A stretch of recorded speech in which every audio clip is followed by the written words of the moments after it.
Thank you very much, guys. Thank you very much. Only got a couple of minutes left, so if you do want to have a bit of a dance, table 7 here is leading the way. And everyone up at the back as well. Okay, this is our big mix, right? We're going to rattle you through about 30 tracks in the next 6 minutes. It all starts with a bit of hand clapping. That's right, we better pump it up in here tonight. Get you nice and ready for the award ceremony. You ready, guys? 1, 2, 3, here we go!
Let's see those hands clapping whether you're sitting or down, standing.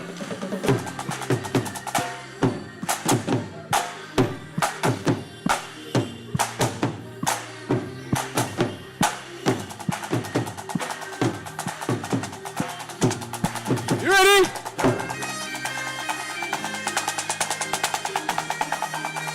One, two, three, hands up, here we go!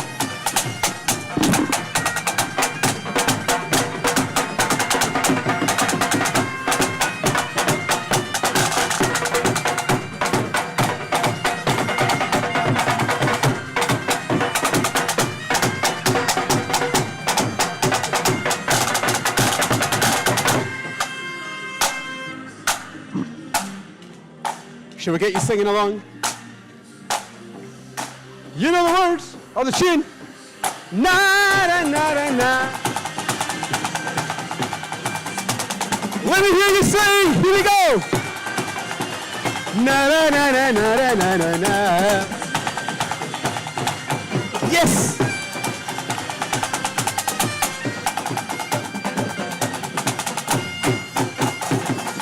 Okay, for this bit, we're going to get everyone standing, because we're all going to jump in a second, right? So everyone up on your feet, everyone up on your feet. You've not got long. You've not got long. Yes. Let's see those hands clapping.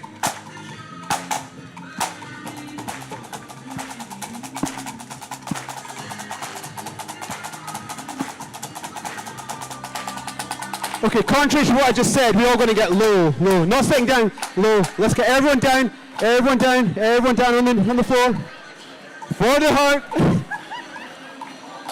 I'll count you in. 1, 2, 1, 2, 3, jump up. Here we go.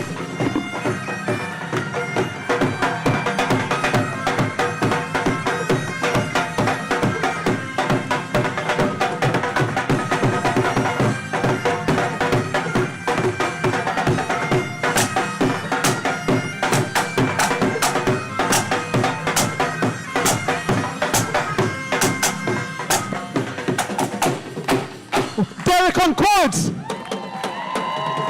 Rob on snare, Bob on do, and I'll piper you in. Da da da da da.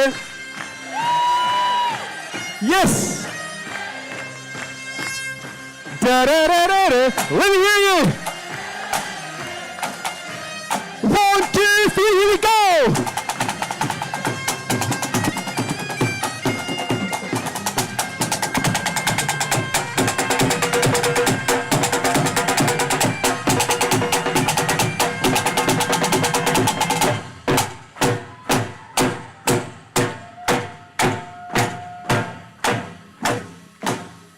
Okay, who likes a bit of Snoop Dogg? If you do, one hand up in the air. One hand, you're gonna bounce. You ready? 1, 2, 1, 2, 3, bounce. Here we go, here we go. Raise them up, raise them up, raise them up. Yes.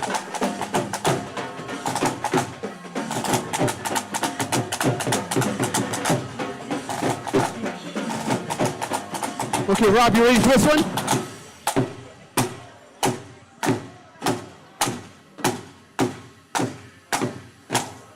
Okay, Rob, lead this one for us.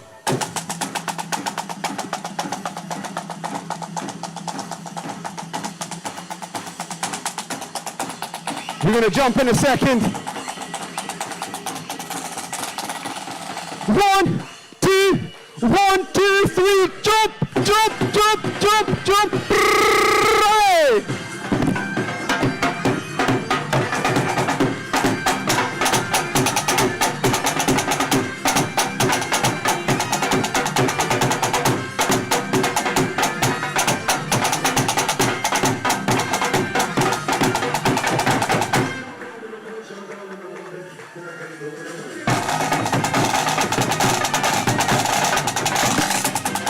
That's right. Hands up in the air, hands up in the air. Here we go.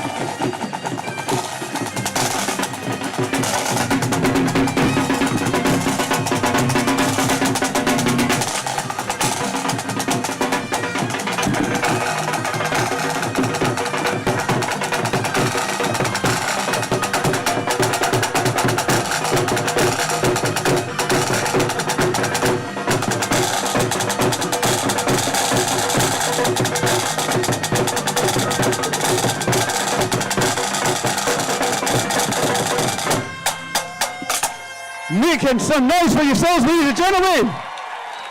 Okay, see, because you're up, we're going to do a quick third one. You ready? Really simple. Clap, clap, clap, stomp, stomp. Clap, clap, clap, stomp, stomp.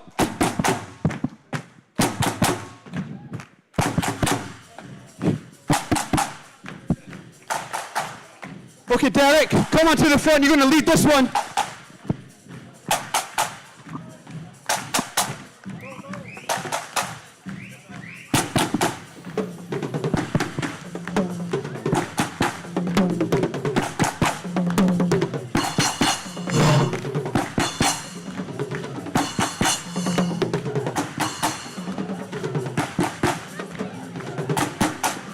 You ready, guys? 1, 2, 3, hands up, here we go!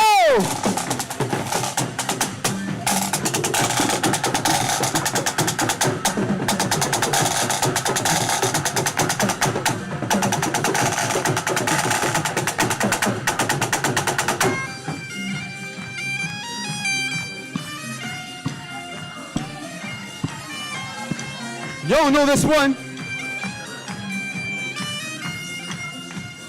Ready, we're clapping? Clap, clap, clap.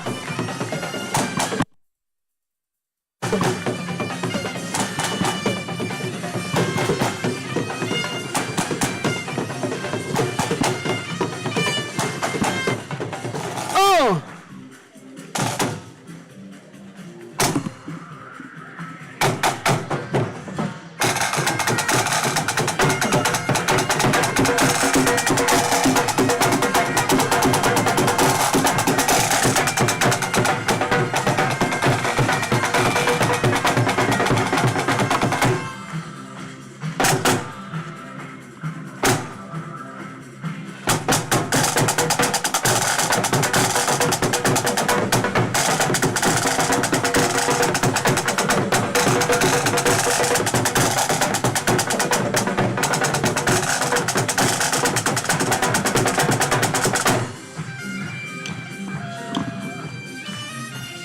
Make some noise for your piper again, Ewan. You've been fantastic. Ready to clap? Clap, clap, clap.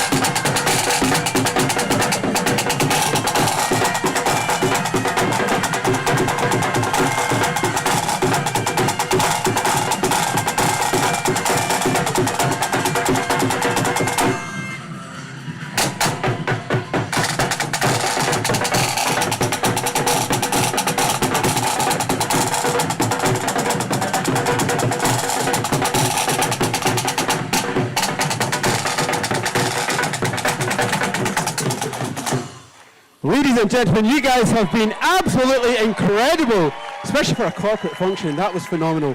Thank you so much. That was one of our viral songs that went on TikTok, so some of you may have heard that one. Thank you so much. You guys have been incredible. Enjoy the rest of the award ceremony. Read unison anthems, catch us on all the socials, etc., etc. Enjoy the rest of your evening. Thank you.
Hey, we're there. Hello, everybody. Good evening. Well, I hope that's got us nicely warmed up. And if we keep that energy going for the rest of the evening, we'll all possibly be dead. Weren't they fantastic, though? Unison Entertainment, ladies and gentlemen, weren't they fantastic? Well, it falls to me to offer you once again the warmest of welcomes to the 2025 Scottish Charity Awards. I quite simply adore hosting these awards, and I'm always thrilled when they invite me back, not least because I'm a charity trustee myself, and I know how much these awards mean to organisations and individuals, in other words, to you. Believe me, I know how hard the effort has been behind the scenes, and I know how much it matters to everyone to be here tonight, because regardless of who ultimately wins in any category, to be shortlisted, and I discovered this last year, is just heaven. It means a body of outsiders has recognised the dedication, the expertise, and the passion that have gone into your work, and that just matters so much. This year, as Richard said earlier, the judges had to choose from nearly 500 entries to select the 41 finalists we'll have the pleasure of hearing about tonight. They tell me it was the toughest shortlisting process they've ever had, but they did it, and you're here. So before we even get started, well done to you for being here.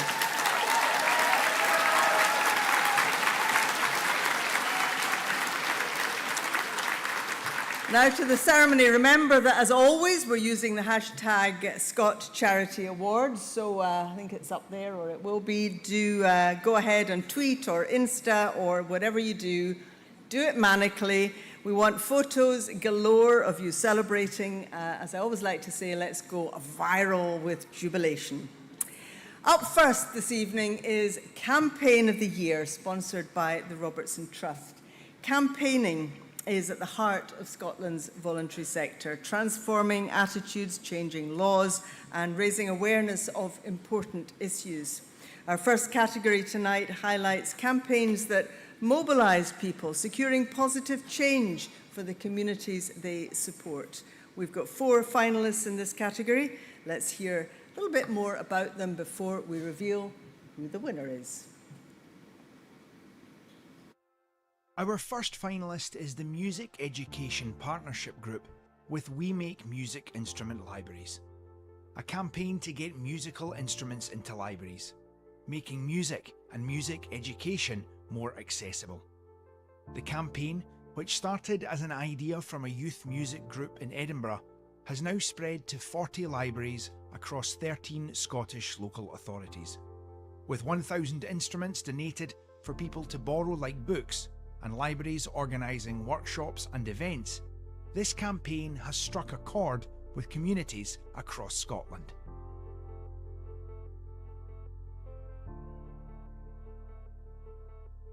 Next, we have Transform Scotland with A Wee Walk Works Wonders.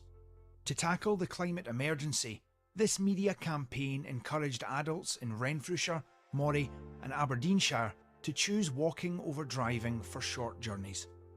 Inspiring 37,000 people to swap their cars for steps, A Wee Walk Works Wonders successfully shifted the travel habits of many. With carbon savings of 2,500 tonnes each year from changed habits like this campaign has been a step in the right direction for our planet.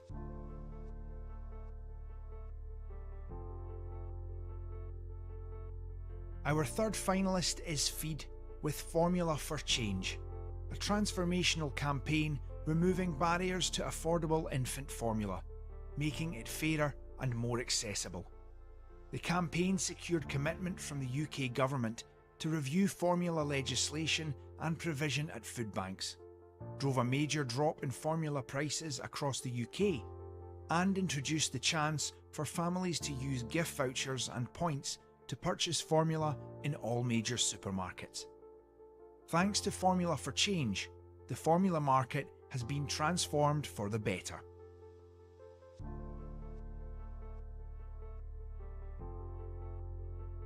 And finally, we have Menopause Cafe. Too often people are ashamed or scared to seek the support they need through menopause. The charity's Menopause Awareness Ribbon campaign designed, commissioned, marketed and distributed a visible symbol of menopause for people to proudly wear. This successful campaign reached over 9 million people, inspiring an unprecedented number of new Menopause Cafe volunteer hosts, sparking conversation and helping to normalise conversations about menopause in everyday life.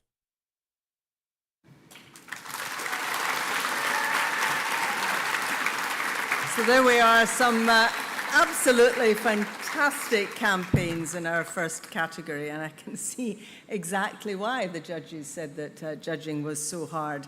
I'd like to invite Jim McCormick from the Robertson Trust up here to announce the winner.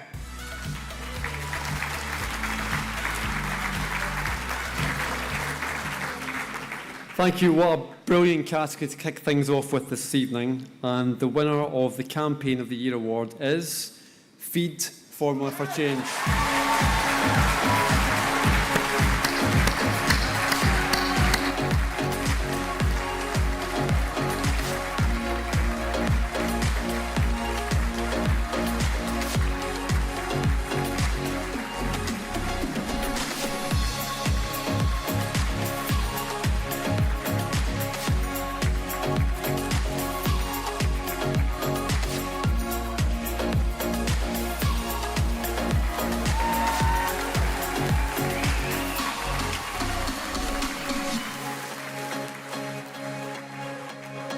Joining me over here is Dr. Erin Williams from Feed. Wow, what a campaign! Oh, wow, thank you. We're just so privileged to be amongst such other fantastic competitors, and to win is just mind-blowing. Yeah. Thank you so much. Tell us a little bit about formula milk, why change was needed, what you were able to achieve.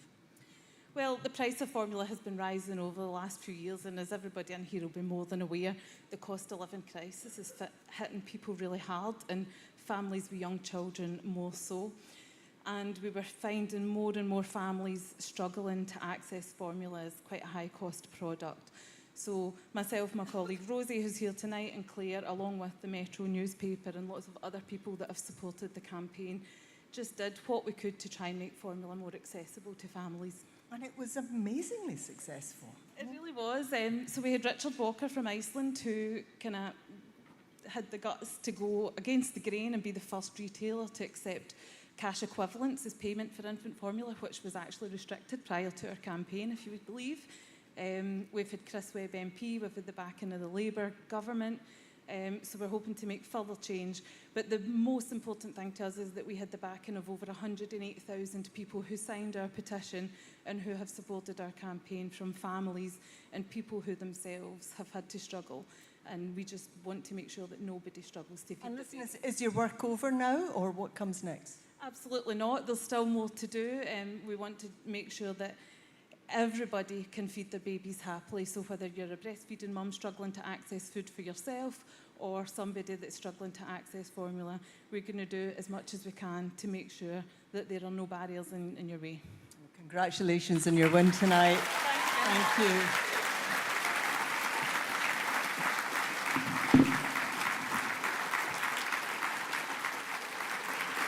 Well done to everyone at Feed. I have to ask you, by the way, what you thought of these fountains that keep going up. I tell you, Alex, the organiser, was so worried that I would get a shock when the fountains went off and fall off the stage that he has told me at least 3 times to be careful. So there we go. But I think they're wonderful. Before we move on to the next category, let me tell you that the judging panel found this category really difficult to choose a winner from, and they want to commend Music Education Partnerships Group We Make Music Instrument Libraries for making music and music education more accessible. So big congratulations to all the Campaign of the Year finalists, and thanks to Jim from the Robertson Trust. Next we come to Volunteer of the Year, sponsored by Volunteer Scotland. Volunteers are, of course, the beating heart of Scotland's voluntary organisations, and tonight's finalists are no exception. All 4 on our shortlist have gone the extra mile, demonstrating outstanding dedication to their causes. The judges were hugely inspired by their stories, so let's hear more now. Our first finalist is Martin Flynn from Eats Rosyth. Martin volunteers in the charity's community garden, welcoming visitors and supporting new volunteers. A key player in the charity's work with a supported class from Inverkeithing High School, Martin helps students develop new skills and reap the well-being benefits of gardening and environmental activities. When he's not in the garden, Martin also volunteers with other groups supporting older people and those with Alzheimer's, making him a volunteering champion in his community.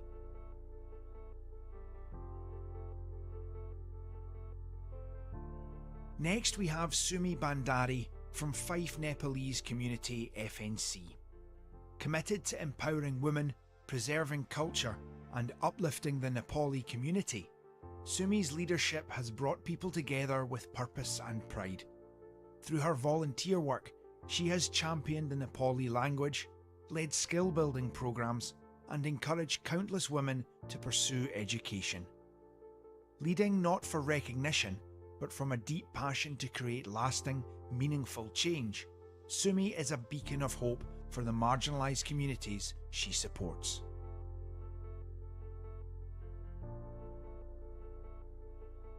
Our third finalist is Dave McTernan from Epilepsy Scotland. Dave, who lives with epilepsy himself, is a lifeline for the charity and its supporters. As a volunteer moderator on their Helplines Facebook group, he provides vital support, offering empathy, guidance and life-saving help. From mentoring volunteers to covering events, supporting staff teams and extending the charity's reach, Dave's positivity, calm presence and versatility make him an invaluable part of the Epilepsy Scotland team.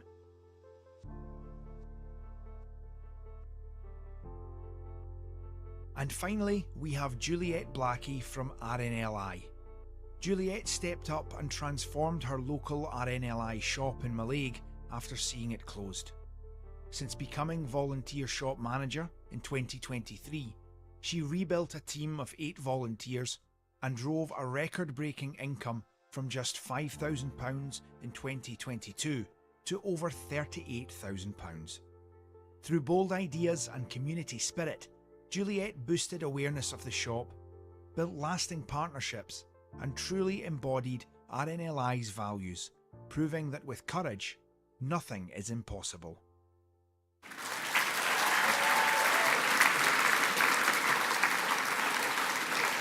Weren't these absolutely wonderful snapshots of the amazing work that volunteers are doing right across the country? Can I invite Alan Stevenson from Volunteer Scotland to announce the winner?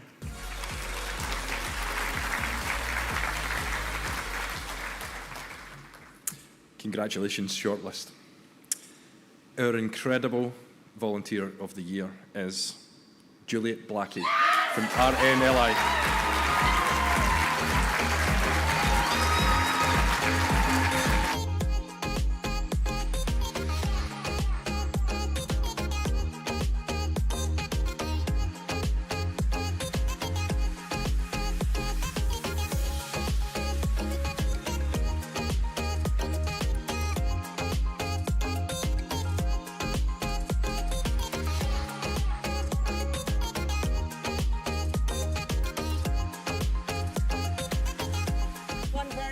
Table you've got down there, Juliet.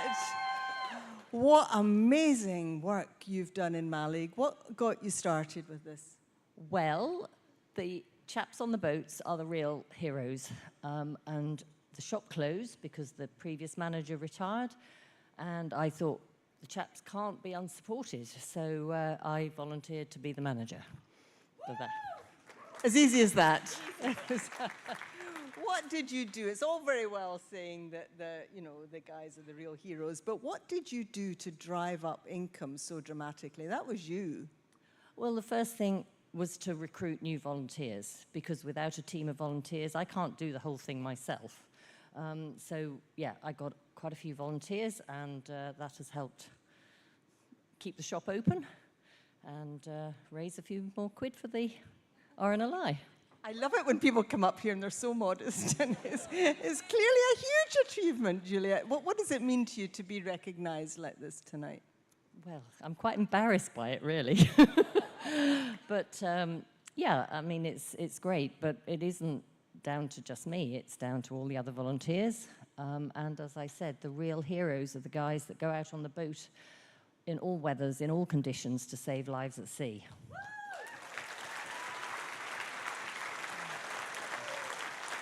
Well, you did a wonderful job, and I got a wee clue as to the kind of energy that drives you when I watched you dancing down there. You put me to such shame, I sat down immediately. You did ask me to dance up here, that's fine. Go on then. No. Anyway, Juliet, thank you very much indeed. Well done.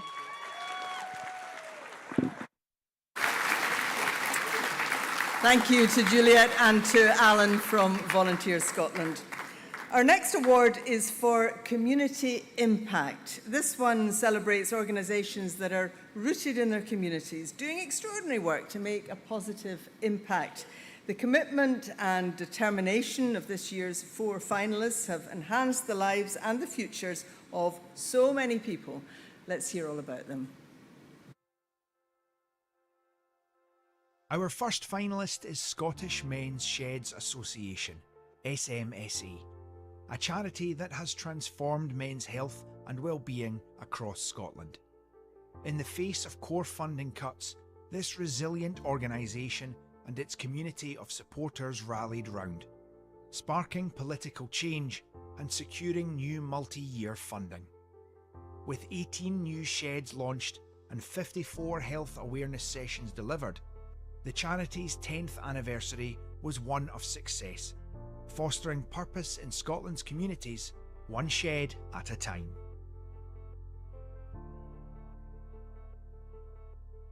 Next, we have Falkirk Foundation. This year, they became Scotland's first football association to run a dedicated group for children with Down syndrome, a group often excluded from the sport. Falkirk Foundation tackled this head-on to create a sense of belonging for children and their families. With friendships formed, skills learned, and a lot of fun, this inclusive community activity is helping children with Down syndrome to confidently take their place in society.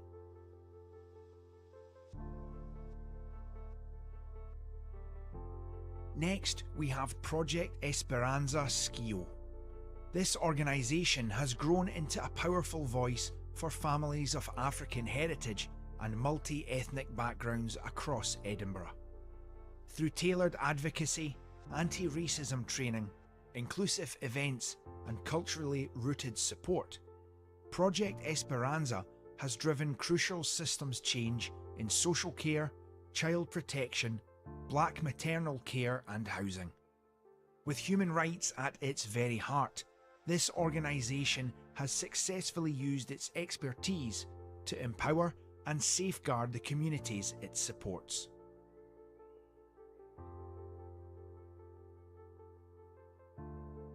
And finally, we have Letham for All SCVO. This community-led organisation created the Hub, a vibrant, welcoming space where people of all ages can improve their health, well-being and confidence. From fitness classes and youth work to community fridges and financial advice, the Hub has made vital services accessible for all. With local volunteers at its heart, Letham for All has empowered villagers, building a stronger, more resilient community in Letham.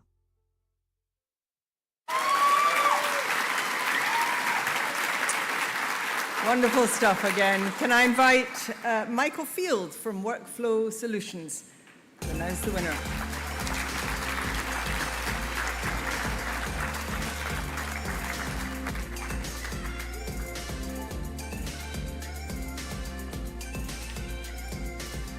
Congratulations to all the finalists. I'm delighted to announce the winner as being Letham for All.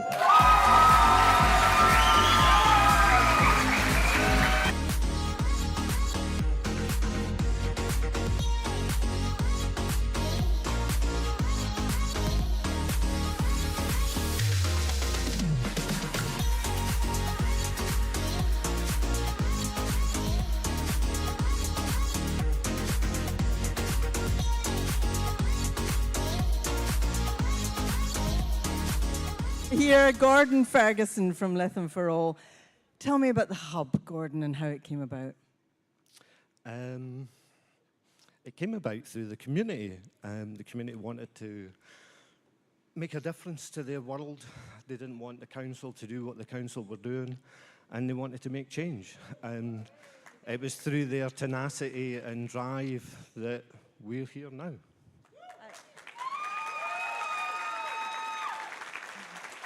And what difference did it make? Can you give us a sense of the change that it made in people's lives? The change is that there's a difference now. They feel that there's an opportunity for more. There's an opportunity to drive. There's an opportunity to be themselves, that they don't have to live by the label that the government gives them or the local authority gives them because they're in a deprived area. They don't believe, they have a pride of the area that they live in. What the Hub gives them is it gives them a heart of the community, and it's their place. They own it. They tell us whether we're doing wrong a lot, and they'll give us an opinion. And it's valid because it's theirs, and it's important that it's theirs, and it gives them everything that they have asked us for. And we haven't done anything different other than we didn't give them a swimming pool, but they did ask us for everything else. And we have. We've given them a cafe, we've given them a soft play, we've given them affordable gym. It's about giving a dignified route for the community. It's not about handouts. It's not about going for a golden ticket. It's not about asking for things.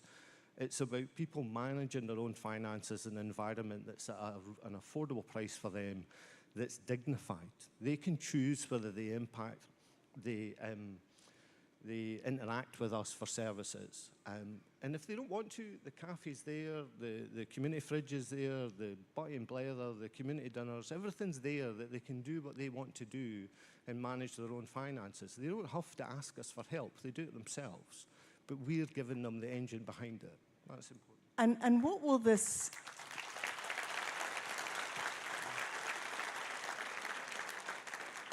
this award, this recognition of the importance of what you're all doing mean not just to them, but to the community, to the volunteers, to the whole caboodle? It means that we're right. It genuinely means they were right. 8 years ago when they said to the council, we don't want to lose our community centre, they were right. It's made a difference to them. This is a prime example of their tenacity to make change in their own environment. That's exactly what it's there for. That's a popular win tonight. Thank you very much indeed, Gordon.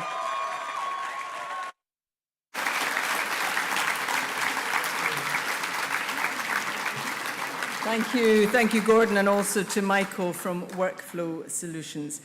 Our next category is Employee of the Year. Scotland's vibrant voluntary sector is packed full of inspiring people whose expertise, energy and enthusiasm have a hugely positive effect on those they work with and support. This award recognises an exceptional and dedicated employee. So let's meet our 4 finalists who've all shown remarkable dedication to their own Our career. first finalist is Gillian Smith at Queensferry Church's Care in the Community. Described as an extraordinary force for good, Gillian's leadership has had a profound impact. As well as excelling in her professional role ensuring the smooth operation of services, Gillian led a remarkable community-driven fundraising campaign, raising over £2,000. Her efforts mobilised and uplifted colleagues, volunteers and local residents alike, strengthening community bonds and creating a ripple effect of positivity.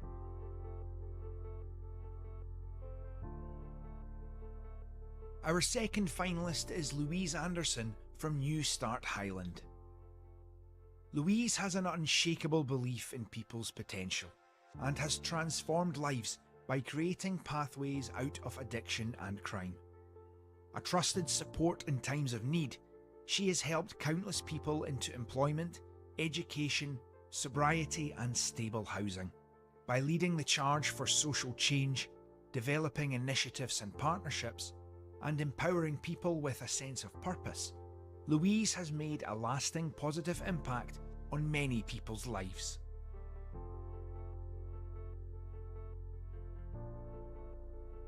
Next up is Jill Thompson from The Yard. A true champion of inclusive play, Jill has transformed support for disabled children and families across Dundee and Fife. Her leadership saw the smooth relocation of services during a £1.5 million refurbishment and secured a new home for The Yard Fife. Jill's passion and commitment to accessibility have built strong community partnerships, developed an innovative training course, and most importantly, given families the support they need to thrive.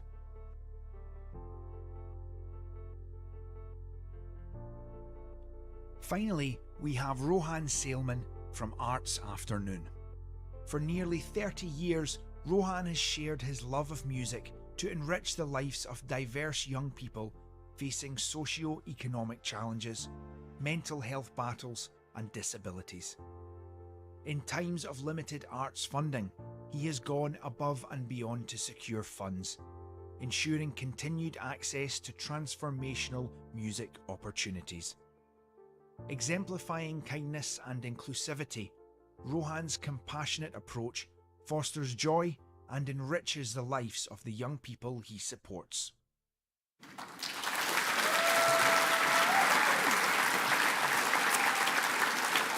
And I invite Debbie Shields from Aspen People to announce the winner in this category.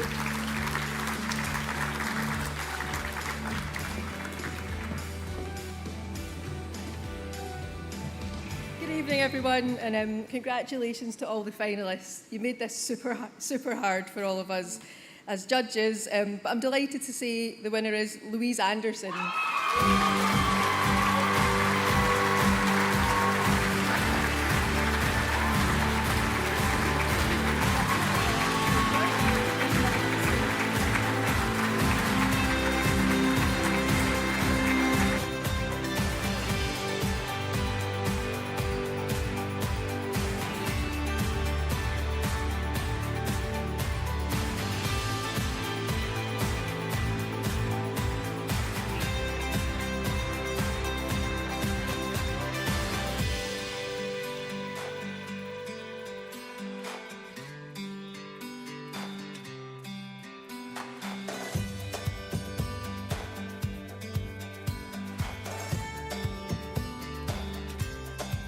one very happy Employee of the Year.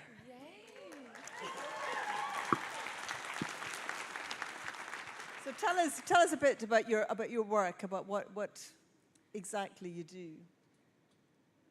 Should I speak into something? You should speak into something. I'm only delaying here because my iPad's gone off, but hold that a sec. Oh my goodness me. Really, my work is no different than the person I am. So who is standing here today is exactly who you get in the workplace. It is an impartial, compassionate, empathetic, understanding person, and no judgment whatsoever. The work that I do is really centered around the people that I work with, and it is whatever they need. So if somebody comes and they have a need to be in employment, that's what we aim for, and that is exactly what we achieve. If they need housing, that is exactly what we aim for, and that is what we achieve. It sounds as if you make it sound easy, but it sounds as if it could be quite difficult work. At times, yes, because I'm pretty invested in the people. So no matter what it is that you're trying to achieve or what it is that you're aiming for, it's the person that's centered around it. And really, it's the relationships with the people that matter more than the work it is that you do. So to see somebody head off into new ventures on a great new path with excitement and fulfillment, my job is done. And behind everything, as I think it was expressed there, the belief that in everyone there is potential if you can only find the right pathway to realize it. Absolutely. Always. People, no matter who you are or what path you have walked, you have potential. You have something to share, be it experience or a skill or something you've come through and it's worked out really well. Share that. Use it as motivation to move forward. Well, fantastic. I mean, it's just, yeah, your table is thrilled. Look at them. Look at them. I can't believe it. Can't believe it. But thank you very much. Well done. Well done. I've just been handed a paper script just in case. Yes, Sally Magnuson, Miss Technology. But I'm doing my bit for the climate, you see. Now, my thanks there to, not just to Louise, but to Debbie from Aspen People. Up next is the Climate Impact Award, sponsored by Utility Aid. The climate and nature emergencies affect us all, as we know, and it's our collective responsibility to do better for the planet. The voluntary sector has an important part to play in leading the way to a greener Scotland, and our three finalists are shining examples of how this can be achieved. Let's meet them now. Our first finalist is Together Reaching Higher Kick. The organisation's Climate Inc. project engaged over 130 children, young people and families in northeast Glasgow from minority ethnic backgrounds through creative climate education. From awareness workshops, digital coding and art, to storytelling and recycling activities. This project strengthened knowledge, leadership and a sense of environmental responsibility amongst its community. By making their initiatives community-rooted and culturally inclusive, Together Reaching Higher Kick has inspired long-term accessible climate action.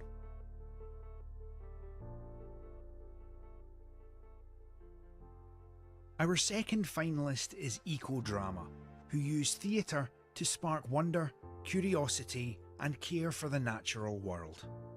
This year their Out to Play programme reached over 700 pupils, while the Forgotten Orchard show toured 36 venues, reaching nearly 3,200 people. Eco-Drama also planted 157 fruit trees in communities and schools, creating new orchards in Pollock, Glasgow and Aberdeen. Through joyful, hands-on projects, this organisation has shown how small actions can grow into lasting community change.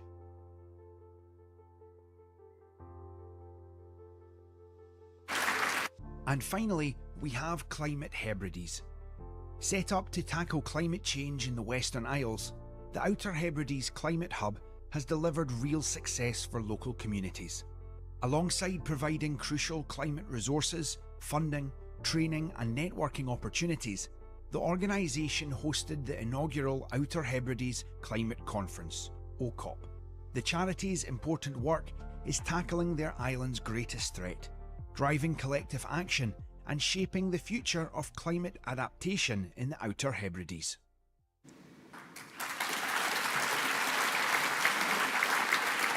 Some fantastic work going on there once again. Can I invite Kimberly Page from Utility Aid to announce the winner?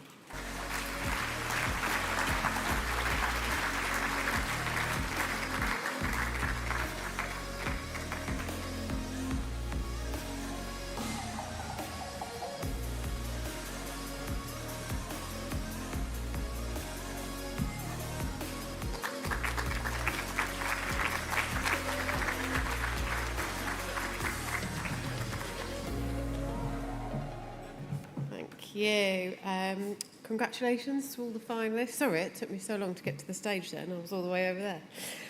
And the winner of the Climate Impact Award is Together Reaching Higher.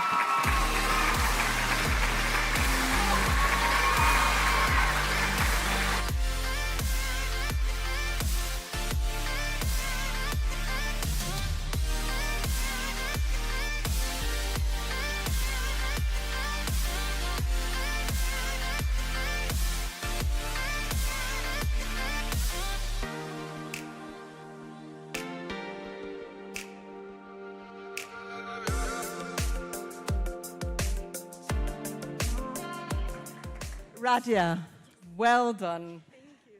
Tell us a bit more about what you've been doing. Actually, it's a social enterprise. We are targeting or from the ethnic minority background, even migrant, New Scot, refugee, asylum seeker. Our goal is to scale development and empowering these groups through different sectors of programs. And one of them is our program, which is done by, we are now in the Climate Inc. We started this, it was this, you know, we are a small organization actually. We started in the end of 2020. And this project was the second project we did it. And we would like to do like awareness on the climate change on that time. And we start with the group, with the youth, and we targeting the youth and families. And we reach around 130. From families and youth, we reach schools and we open also in the library. We start in the Springburn Library. And then how to do this, do awareness, we would like to make it in different way. So we use the climate change, how to do like a lecture, small lecture, or just to let him know, especially the children who do the coding, because we have a coding program. And then also we have something to create stories. And when you cannot imagine how the children is creative. So you just give him the information and they start thinking how to save the planet. And many of them, they are thinking out of the box. And they create projects in the coding, and one of them, one also of the youth, she's 16, she make animation story. And one, he's make a program in the coding. Actually, the picture it's not the actual picture, that's from another project.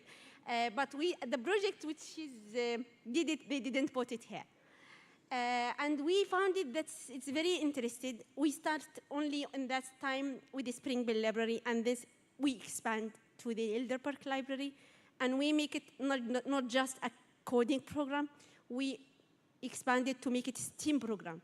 And now we have like a coding, and we have a language, and we have art. All of them, we have the passion that to give the skill to this, because we have the belief that give the thinking for the youth, it will make a change. Yeah, and that's what interests me, because there is a real passion behind not just your words tonight, but by what you've achieved. Where does that passion come from in you? Actually, my background, I'm a doctor. I have a lot of work with the humanitarian aid. But when I try to do this work, I have the passion that I have to make an education way, in a not informal, but I have to create, to make the children or the youth or family to take out what they have from the skills, because they have a lot of skills. They can do it better than us because we're already old. But this generation, they are really creative. And you know, actually, when when I start the coding, actually, for example, the coding, which they have a group, for example, 11 years old, and we have 6, 7 years old, and our mentor a little 14. So I'm not a computerist. I don't have any background of the computer, but the senior who is 11 years old, he's teaching the 7 years old. Yeah. And we all know about that. Yeah, it is a skill. It's really, you in Paris when you saw that. So we try to do, now we improve the program to make those, to develop them to become a mentor. And I hope to do it. We have different work with the migrant and refugee asylum seeker. We believe they have a lot of skills, and we have to support them to success. And well, listen, well done. You've done fantastically tonight. Radia, everybody.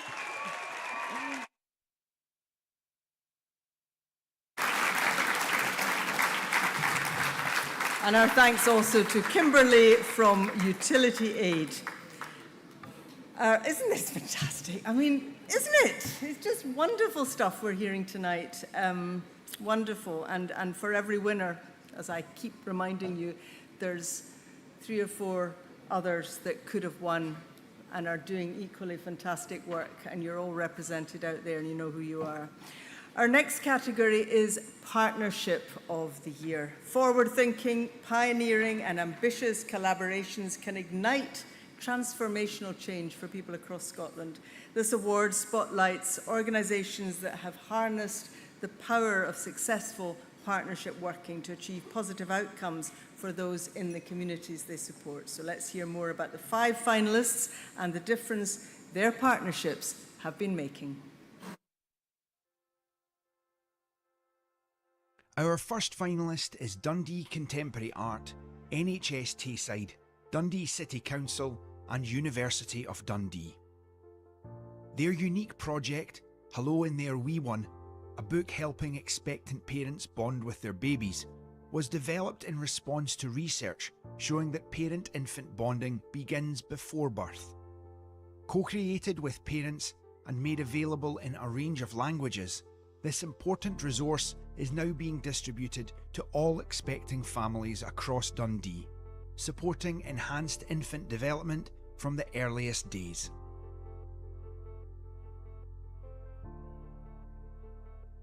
Our second finalist is Scottish Autism.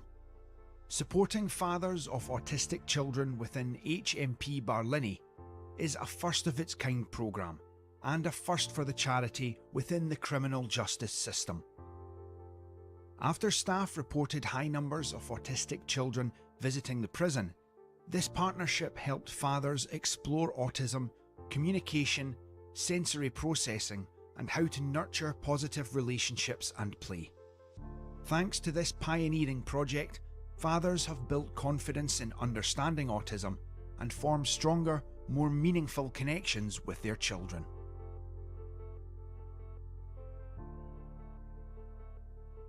Our third finalist is Pregnancy Counselling and Care Scotland with Giles Shopping Centre.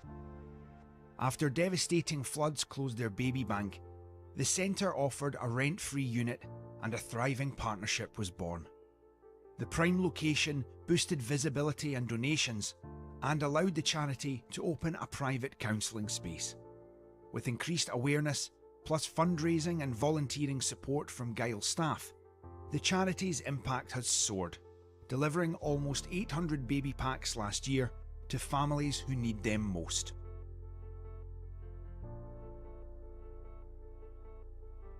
Next we have Seascape and Fife's football clubs with making football accessible. Isolation is a key issue associated with sight loss. This partnership with Raith Rovers, Dunfermline Athletic and East Fife kicked off more inclusive and accessible match day experiences. By equipping the teams with accessibility advice and kitting out blind and partially sighted fans with season tickets, audio commentaries and crucial support, fans were given the confidence to attend matches once again and enjoy the magic of the game.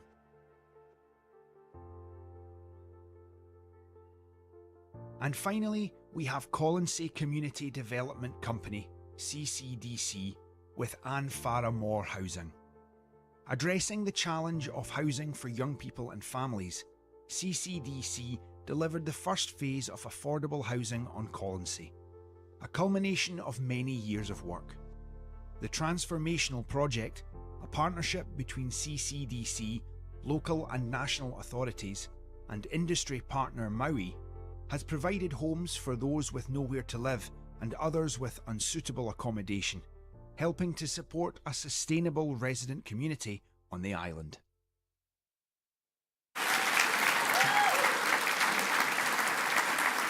Well, some great partnerships there. Can I invite Shirley Ann Somerville, Cabinet Secretary for Social Justice, to announce the winner.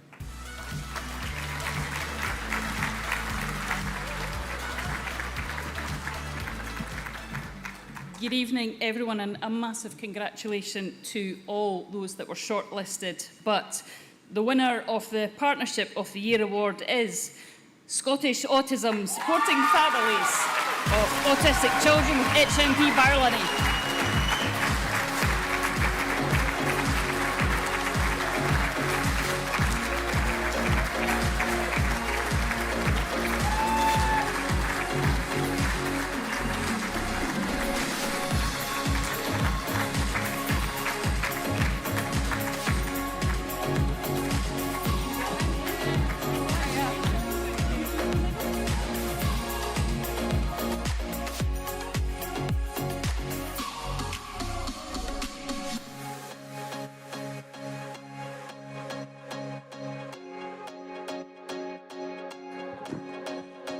Come over here. We've got Zofia from Scottish Autism and Amy. Is that right? From what?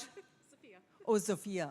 Sorry, it's got a Z. That's what confused me. Yeah. Now, brilliant idea. Amy, it was prison staff, wasn't it, noticing the number of autistic children visiting that started it all. Tell us about that. So my job was in a family environment. So there was like 5 fathers, 6 fathers. I noticed there was a recurring theme that a lot of children had autism and there wasn't a lot of support given. The father wouldn't really know how to help them. So I reached out to Sophia and we just started talking about a programme. I never thought it would ever go anywhere, mind you, but obviously what came from it is amazing.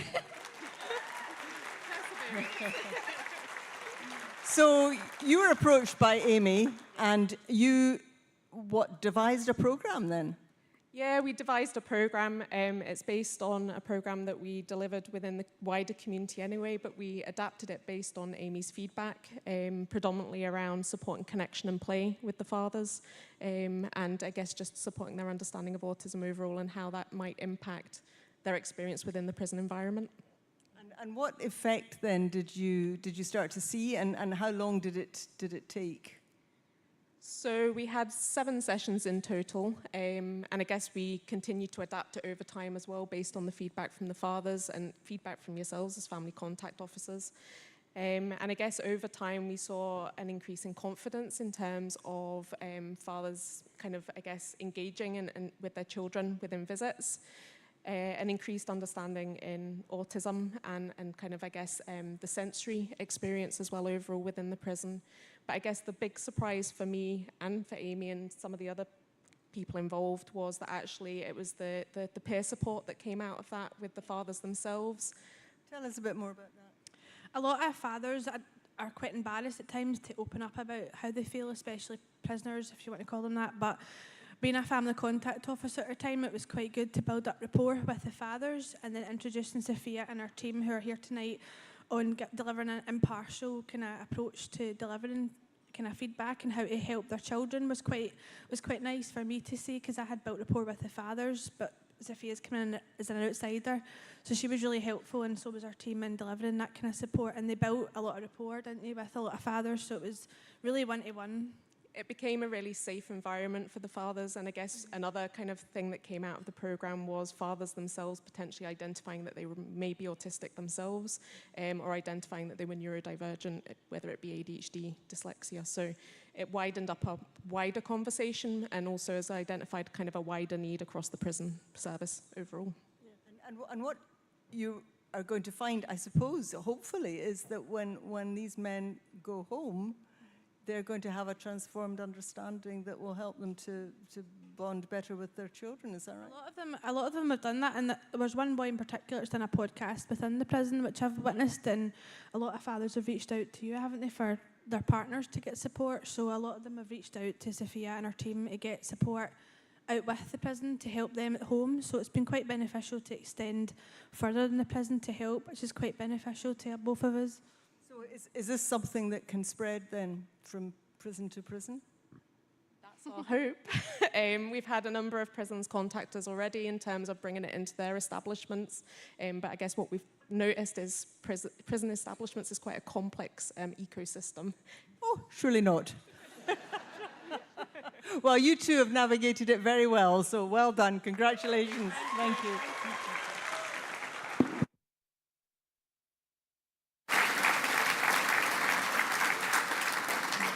Well, thank you. What a wonderful partnership, and many thanks also to the Cabinet Secretary for presenting that award. Up next, we have Trustee of the Year, and it's sponsored by CCLA.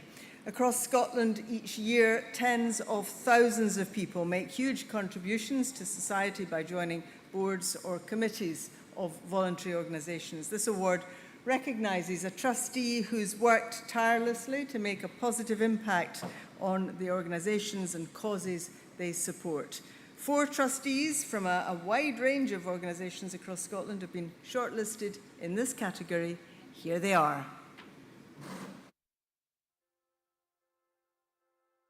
Our first finalist is Julia Jackson, who has been a dedicated trustee of Urban Uprising for 8 years.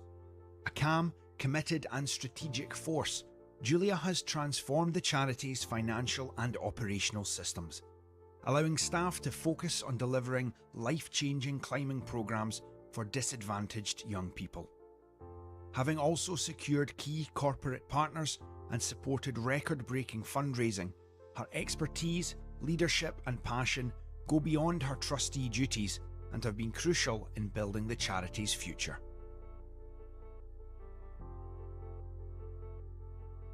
Next up, we have Liz Broomley of Cromarty Courthouse Museum.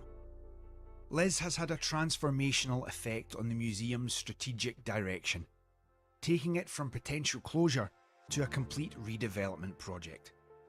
Liz took the reins on applying for complex funding and also led a groundbreaking audio tour project on Cromarty's links to slavery. A generous and curious person who makes sure the whole community is represented, her advocacy for inclusivity has transformed the museum and informed the charity's entire ethos.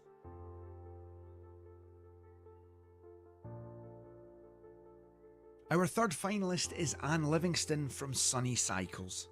Anne lives and breathes the charity, doing all she can to keep its wheels turning. A leader in every sense of the word, there's nothing Anne won't turn her hand to. From stepping up as chairperson, sharing good practice, assisting on bike rides and handling admin, her welcoming nature is appreciated by everyone, and her dedication has helped to take the charity's impact up a gear.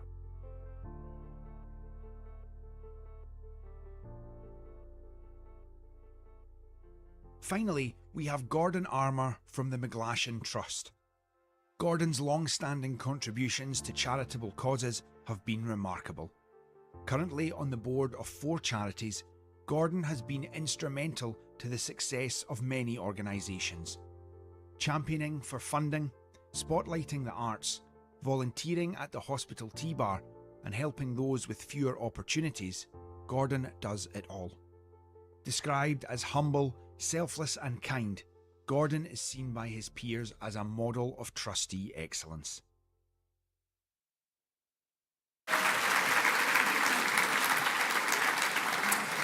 Some wonderful trustees there doing the kind of dogged, inspirational work that makes a difference to every charity. Can I invite Celia Waring from CCLA to announce the winner?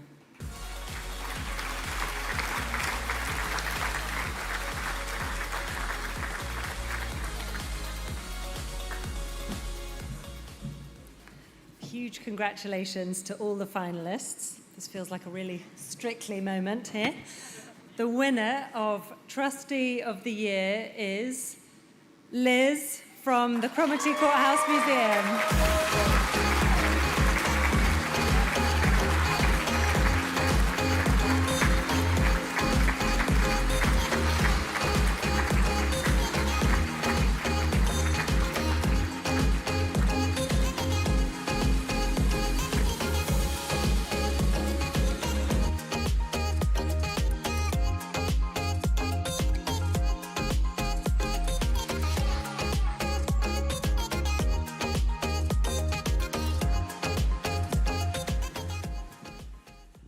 Liz, why was rescuing Cromarty's Courthouse Museum from potential closure something that was so important to you? It was a massive challenge, and I like a challenge. The courthouse is a beautiful building. It's in the centre of a small Georgian town on the northeast coast of Scotland. Rescuing it and making sure it could continue is important for the economy of the town, and it's important socially because there's a lot of investment in the museum because it's part of people's identity. So there's a lot of community support, and it was just really exciting, absolutely exciting. It sounds from what we heard earlier that you're rather good at applying for funding. Is that something you enjoy? I mean, it's very useful to have somebody like that on a board. Is that something you enjoy? It is. I mean, it is very challenging, and particularly now, everybody in here knows how difficult it is to attract funding. And it's trying to think your way into the mindset of the funder, try to think what we are really trying to do in our communities, and make sure that the communities get the chance to get their side of the story into the application. So it's very much trying to make lots of links, a little bit of creative writing, which I enjoy. But yeah, I think it's the immense challenge behind it, and that's just fantastic. I hope you won't mind my saying that you are deaf, Liz, and you've got a great sort of passion for inclusivity behind a lot of what you do in the work. Is that partly driven by your own experience? It is indeed, and I've got very frustrated going to visit museums or visit other places and not being able to take part. And it's motivated me to try to think about involving more people. And while we're about this, I really ought to say a big thank you to Scottish Cochlear Implant Centre because they've made my life an awful lot easier.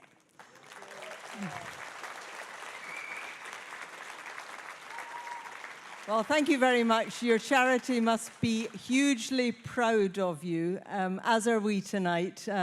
Thank you for all your work as a trustee and for winning this award. Well done.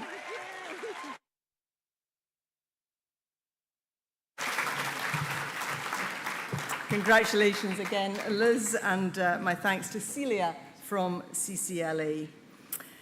Next, we come to the People's Choice category, sponsored by HSF Health Plan. That's just Liz returning to her table. This is always an exciting one, the People's Choice, because the award is based on votes from the public. The People's Choice Award is designed to give you, your supporters, the voluntary sector and the public in general a chance to choose their winner. This time we've had a staggering 16,126 votes cast. That really is huge. So a big thank you on behalf of SCVO to all those who voted. The support that you've shown with these votes and with the the hard work you go to get the votes and to talk about your work is just fantastic. I'm going to hand over now to John Greenwood from HSF Health Plan to tell us who has emerged the winner.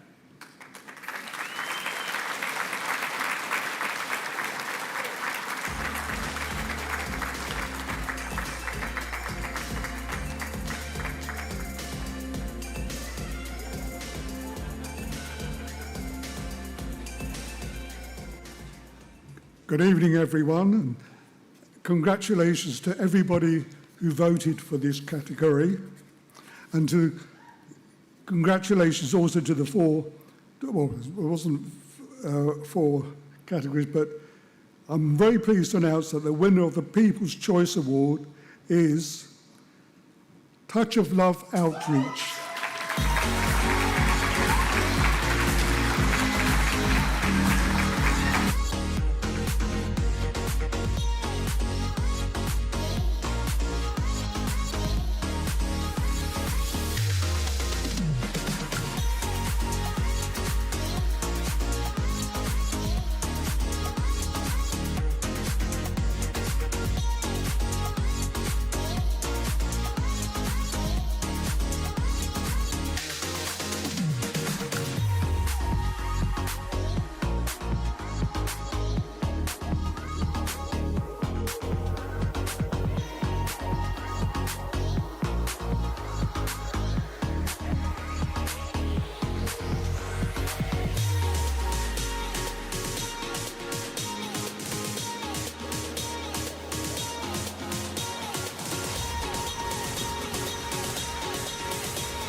Well, we've got Jane here from Touch of Love Outreach and Franklin. Thank you very much for joining us. I was expecting Jane, but it's lovely to have you too.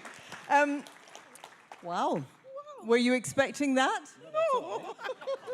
They're very surprising. Big surprise. Well, tell us about Touch of Love Outreach, because we don't know anything about it. Okay. Touch of Love Outreach, actually, we are a fairly new charity. We started in 2020, and I started when a man in Torre, which is where we are based, in Aberdeen, came up to me and asked for milk and bread for breakfast. And it was quite a big shock for me because, you know, we used to just know that when you say, "How are you?" and someone says, "I'm fine," you believe they are fine. So to see someone who have just asked, "How are you?" and he says, "I'm fine," then he stops and says, "Can I get some bread and milk?" So that was kind of, I felt something was pushing me to do something at that point. So that memory stayed with me for days, and I had to digest it, and I thought, I think it's just me being asked to contribute to the community. So I started looking for how to give bread and milk. First of all, it was just to give breakfast at Torre in Aberdeen. That was how we started Touch of Love Food Bank. But then shortly after, I think about 3 weeks after we did that, the lockdown came about. So everyone was just indoors. And we had to devise how to get it moving because people who were supporting were needing more help. They were reaching out to us saying they are hungry. So we thought, okay, maybe we can actually divert into giving out food parcels at that time. That's how we actually started Touch of Love. Oh, it's amazing. And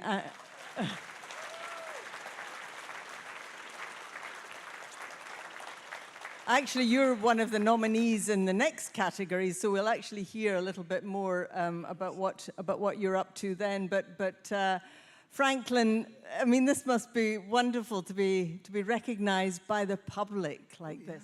I mean, very surprising. I wasn't expecting that. But then, when you look at Scotland, known for its kindness, and Touch of Love being an avenue through which that is expressed, it's not really a surprise because I believe every charity here deserves that. But Touch of Love is just representing them to carry their word. I mean, it's something what's happy about. Thank you. Well, that's a wonderful attitude. Thank you very much. Franklin and Jane from Touch of Love Outreach.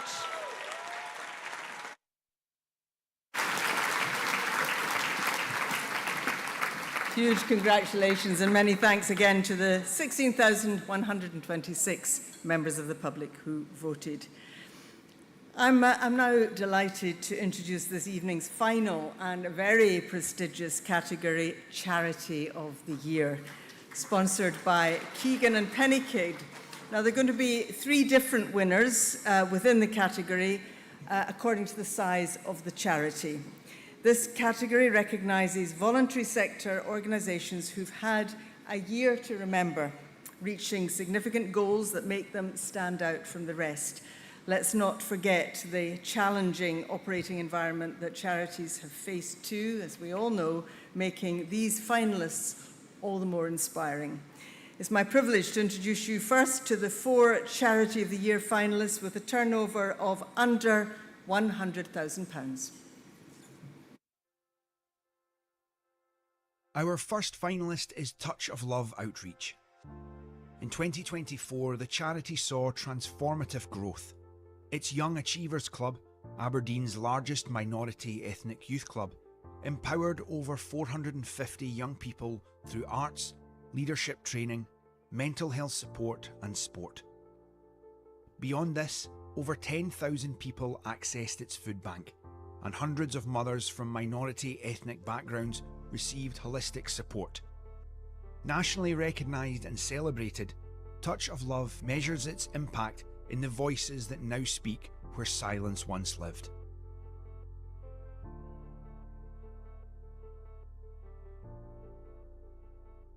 Our next finalist is the Adaptive Riders Collective. This charity has revolutionised access to the outdoors, giving people with disabilities the chance to experience off-road adaptive cycling.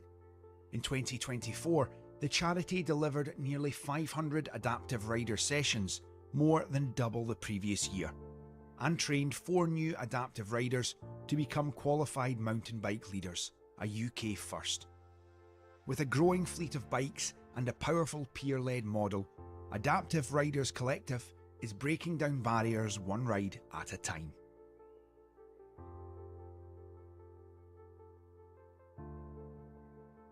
Our third finalist is Boleskine Community Care, a volunteer-led charity improving health and well-being across rural South Loch Ness, with inclusive events, healthcare at home and community transport. Last year, the organisation secured 3 years of core funding, saw increased service engagement and fundraised for a new counselling and therapy room. Care at home services were also expanded, providing dignified end-of-life care, making its 10th anniversary year one of celebration, resilience and growth.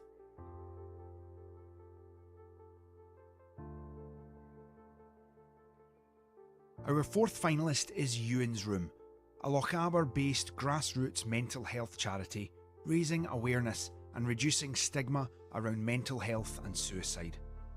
Over the last year, through the charity's wellbeing programmes, creative therapies and community engagement, children and young people have been equipped with mental health tools for life, while people struggling with isolation have built friendships and confidence. By strengthening partnerships and growing its community, Ewan's Room has connected more people than ever.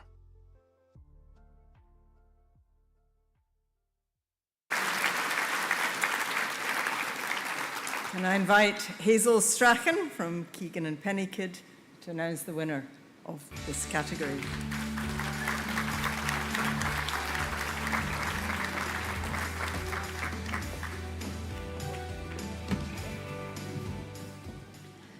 Four absolutely fantastic organisations, but the award goes to Touch of Love Outreach.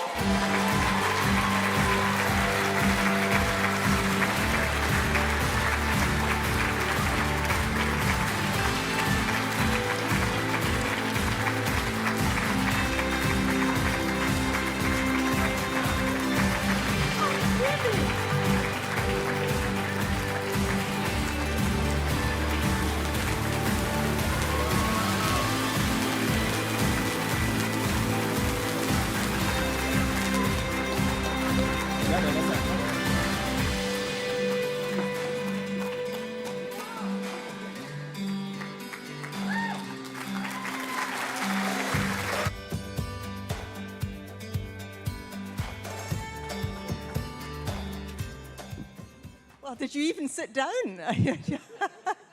What a night you're having, aren't you? It's a dream. I need to wake up. Who have we got here? Augustina. Augustina and Franklin and Jane. Congratulations. I mean, you told us a little bit about your work last time. Oh, you're in tears. What do you think? What do you think the key thing about your work that the public have noticed and the judges have recognized tonight? What is the heart of it that you want to tell people about? I think that the heart of what we do is our volunteers. It's a volunteer-led organization, and our volunteers do so much. When we started as a food bank, we just wanted to help. We wanted to give people food, people who couldn't afford meals. But over time, actually, we didn't know it was that difficult. The laws, we started off and we have to get a food hygiene certificate for all the volunteers. You have to become a registered charity. We didn't know what it was. We just go on Google and check, what does it take to be a registered charity? So it was just kind of learning and kind of just moving as we go, but the core thing was that we wanted to help. And because of the way we started and the impact we wanted to make, it was actually the community that came together, and the very small community we had then, and said, you're giving so much love. I think it should just be called Touch of Love. And that was how we became Touch of Love.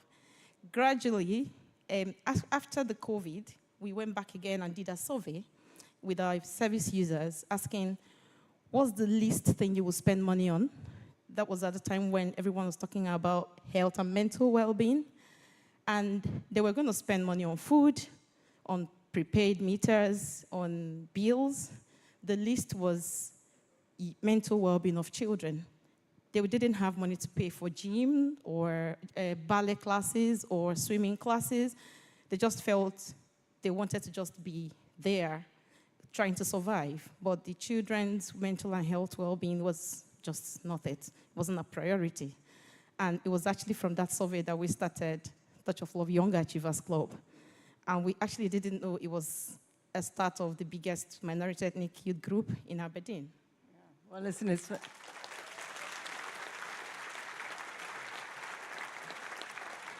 Augustina, what does it mean to you, this award?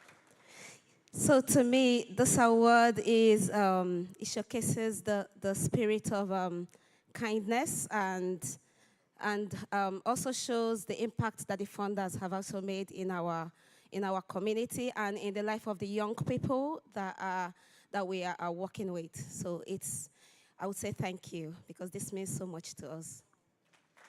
Last word from you. I mean, Touch of Love wouldn't be talking about what we are celebrating this night without the wonderful trustees, without the volunteers, and of course, all the people that have supported us, the founders, for believing in us, for opening their doors to us, and for supporting us. And thank the trustees for always being there to checkmate us and to even ask for more when it's needed. This wouldn't have been possible without the founders, the volunteers, and the trustees. You're going to have us all in tears. Touch of Love, ladies and gentlemen. Thank you.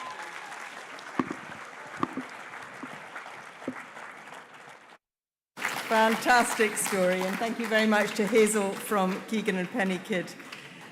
We're now going to meet our 4 Charity of the Year finalists with a turnover between £100,000 and £500,000.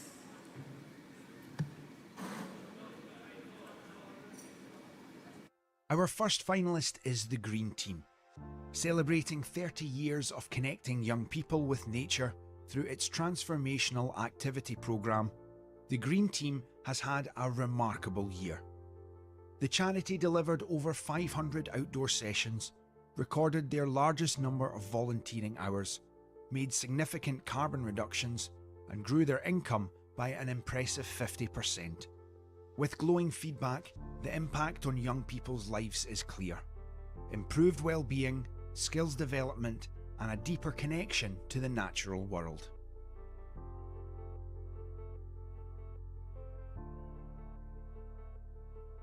Next, we have Epilepsy Connections. This charity aims to tackle isolation, stigma, and inequality, helping people with epilepsy to live their lives fully. Marking its 25th anniversary, the charity supported over 300 new referrals, welcomed over 400 people to its social groups, and claimed £500,000 in benefits on behalf of people affected by epilepsy. From counselling and education to respite trips and fundraising events, the past year has been about celebration, connections, and making sure no one faces epilepsy alone.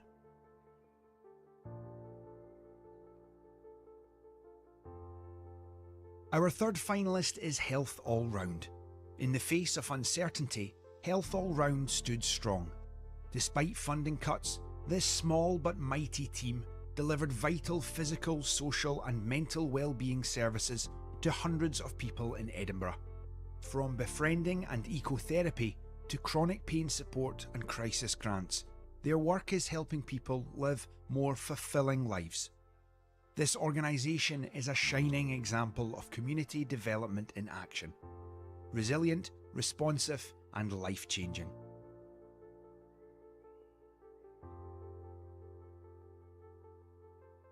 Finally, we have Interfaith Scotland.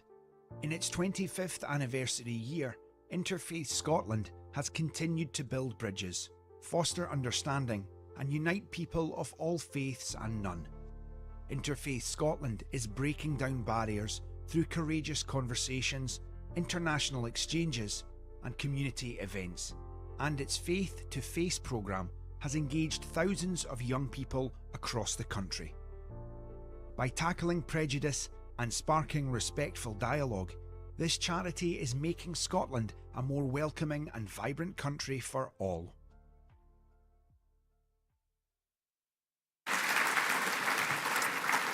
More wonderful charities there. Can I now invite Gary Dalton from Keegan and Pennykidd to reveal the winner.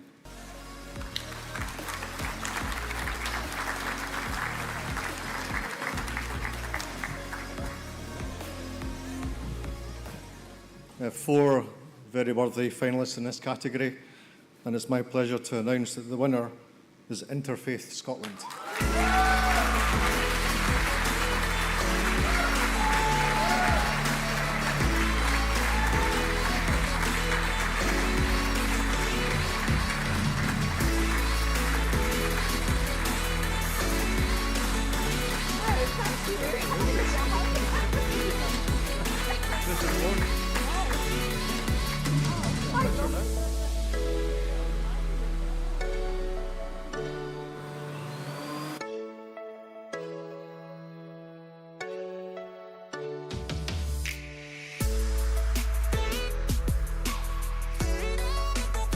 Maureen Sear from Interfaith Scotland. Well done. It sounds as if you've been doing some terrific work. Tell us a bit more about it.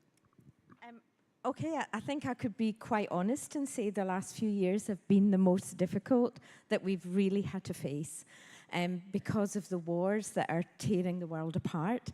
So bringing people together, sometimes from very divided communities, has been challenging.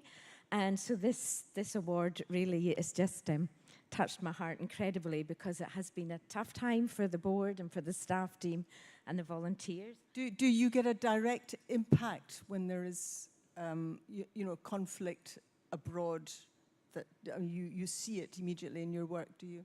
Absolutely. Scotland doesn't live in isolation, and all our communities are connected with people all over the world. So when something happens, whether it's in Russia, Ukraine, whether it's in Israel, Gaza, wherever, you know that the communities here are suffering. And so we bring people together for courageous conversations, for community cafe events, for going into school and educating people so that we don't end up with a polarised Scotland, that we have a Scotland where people feel connected, where people are not expressing their anger really right here in Scotland, that we can actually build a better country. So thank you. And what does it mean to you after 25 years working at the coalface? I don't mean you have personally, but I mean maybe you have. What does it mean to you to get this award? Means a lot. I'm retiring this year. This is like the gift of a life. So you have been there for 25 years. Yeah.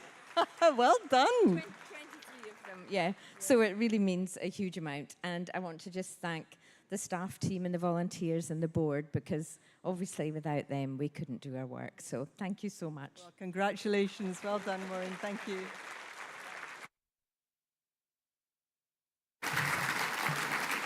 Thank you to Maureen, and thanks to Gary from Keegan and Pennykid. I do have an important addition before we move on. The judging panel found this category so difficult, no wonder, to choose a winner from, that they'd also like to commend the Green Team, who are celebrating 30 years of connecting young people with nature through their transformational activity programme, and they've also had a remarkable year. So very big congratulations to the Green Team. And finally, it is Charity of the Year with a turnover of more than £500,000. Let's meet our last 5 finalists. Our first finalist is British Red Cross. From responding to emergencies and supporting 29,000 people through floods, fires and power cuts, to empowering refugees and educating communities, the charity is committed to mobilising the power of humanity. Last year was extra special, with the charity's innovative Support at Home partnership with NHS Fife helping 80% of participants avoid long-term care.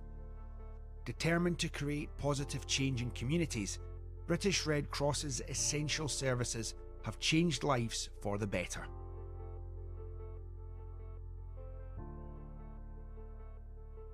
Our second finalist is Rape and Sexual Abuse Service Highland, RASASH, the only specialist service in the Highlands supporting survivors of sexual violence aged 13 plus.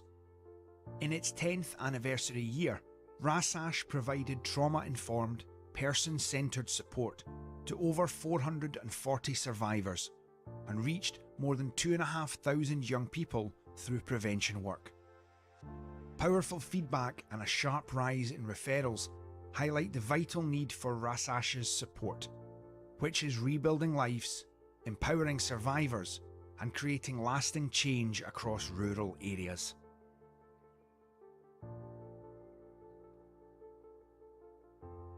Next, we have Perthshire Women's Aid, who provides support to women, children, and young people experiencing or recovering from domestic abuse.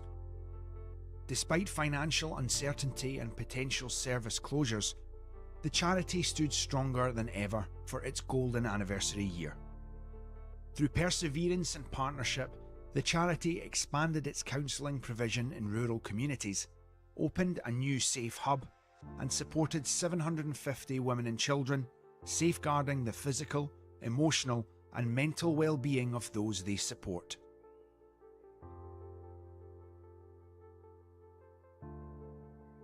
Our fourth finalist is YMCA Tayside.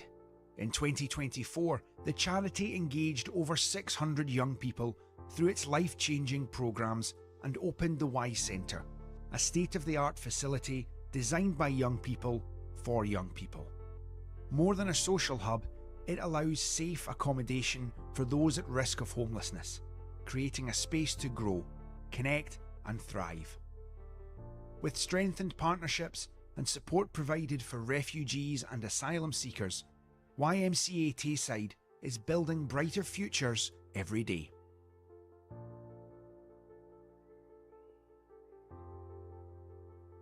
And last but not least, we have Blue Triangle, a social care organisation, registered social landlord and national charity. For 50 years, Blue Triangle has been a lifeline for people facing homelessness. From a small Glasgow hostel, the organisation has grown to 26 services across 10 local authorities, supporting over 400 people every day. Through person-centred services and supportive environments, Blue Triangle champions the rights of those it supports, helping them overcome barriers and secure a place to call home.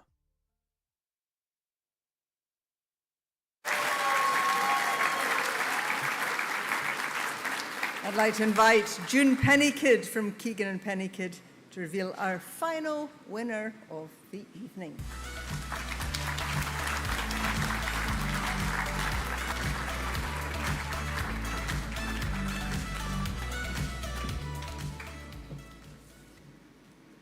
Congratulations to all of this evening's finalists. And the winner is Blue Triangle.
Gary Meek, it's fair to say Blue Triangle is happy about this?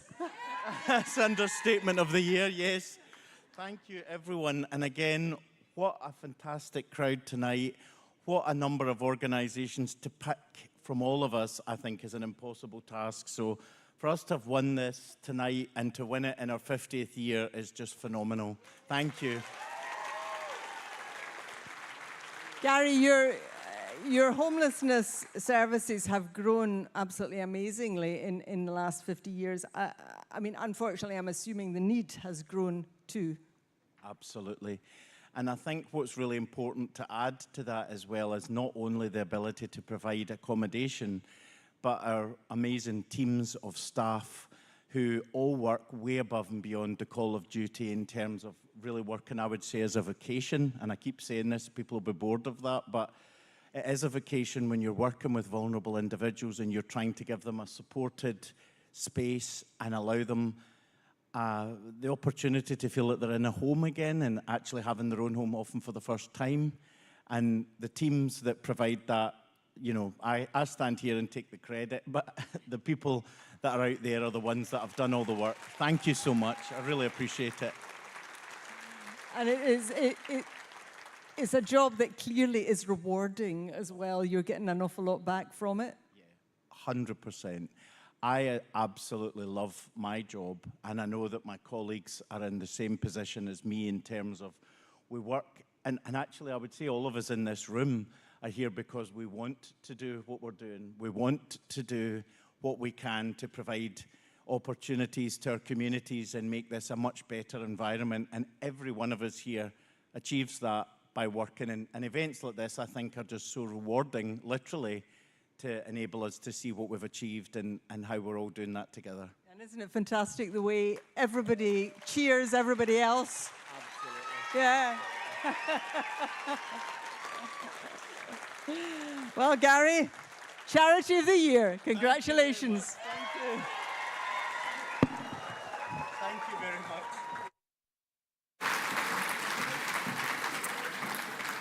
Congratulations once again to Gary and Blue Triangle. Once again, let me say that the judging panel found this category tough to choose a winner in, and they'd like to note a special commendation to the team at Rape and Sexual Abuse Service Highland.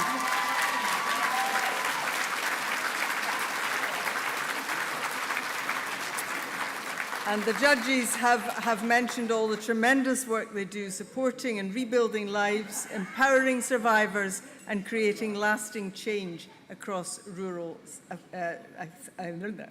areas. Now, can I, give them another clap. Yeah, absolutely. And can I just offer my appreciation to all the other finalists in the Charity of the Year category tonight, any one of whom would have made worthy winners.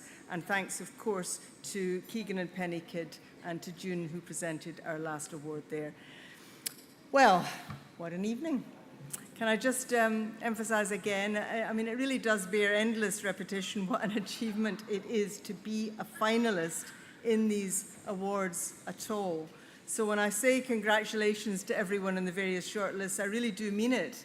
And for those who received an award tonight or a special commendation, well, you can be especially proud of yourselves, because this was an extraordinary field of charity excellence. I think we felt that in the room tonight. We are seeing excellence here and dedication and a calling, as somebody described it, of the highest order. And I think we are privileged to be here to witness it and to feel it and to share in it. I hope you've all enjoyed yourselves tonight is the main thing, as much as I have.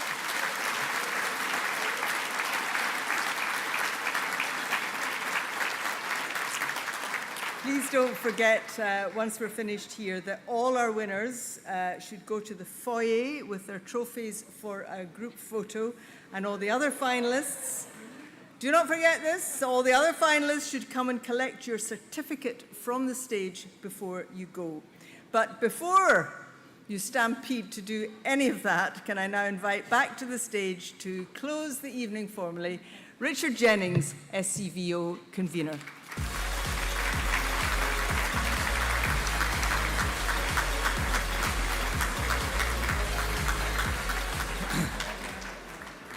Thanks very much, Sally. I'm really here just to give some thanks. I think, first of all, thank you to everyone in the room for making it a fantastic evening. And just for the work you do every day, you're a snapshot into the sector in Scotland. So just give yourselves a round of applause, because it's amazing what you do.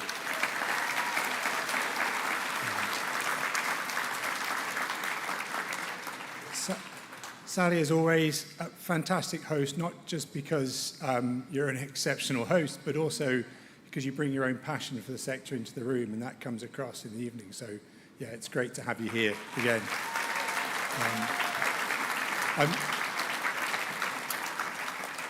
I'm sure they've gone home, and they probably won't hear us, but thanks again. Well, we can be as loud as they can. Thanks to the Unison Entertainment Group for getting us dancing. We're delighted again that the CABSEC, that you could join us this evening. We can't control your parliamentary business, but we're delighted that you're able to make it across and be here for the award, so that's fantastic. So the folk at Spark and the folk in the hotel here helping run the evening, thanks to all the staff who've been here.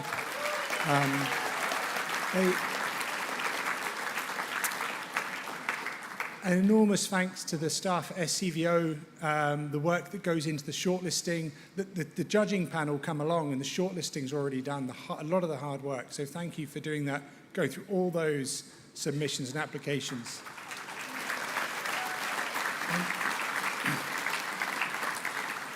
And I'm going to say this, so he probably never talk to me again. I'd actually personally like to thank Alex Thompson for the fact that without him, this evening would not be what it is. He's here somewhere. Thank you, Alex. Yeah.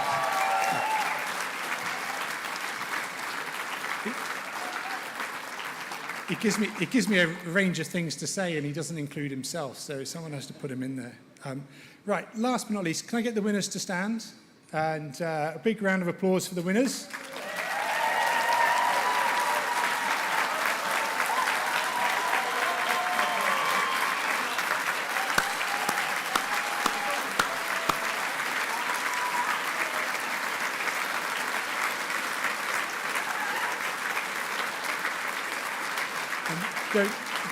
Don't sit down. That's your opportunity now to be the first people to exit the room and head for your photograph opportunity. Thanks so much to everyone for coming, and have another great year ahead, and hopefully we'll see you again. Have a good evening.